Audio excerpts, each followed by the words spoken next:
The squirrel loved nuts. In the cold ice fields, a preteen squirrel grew up collecting nuts. He crossed the stream and the glacier, came to an old tree trunk. It turned out that the hollow of the tree was his storehouse. The squirrel hopped to the center of the trunk. He pressed the nuts in slowly. After that, the squirrel left satisfied, but the nut popped out again. He squeezed it in hard with his foot, but the naughty nut popped out again. It annoyed the squirrel. He leapt up high and kicked it hard. Suddenly it clicked and it sunk in. All the nuts began to stir. The squirrel was submerged. Then the tree couldn't hold up the pressure and bounced them all off. The squirrel and the nuts fell off the cliff. At such a critical moment, the squirrel refused to give up the nuts. In the air, he actually collected them into a small mountain. As about to land, the squirrel desperately climbed up. The nuts were used as a ladder. Unfortunately, he couldn't fly and ended up smashing into the snow. At that moment, a nut was charging towards him as a rocket. The squirrel couldn't escape in time and took a hard hit.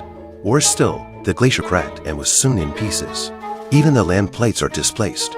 At that moment, the squirrel suddenly remembers that he still has a nut. He hastily yanked it out of the pit. He hopped around happily, but the nut had turned to powder. The squirrel had nothing left again.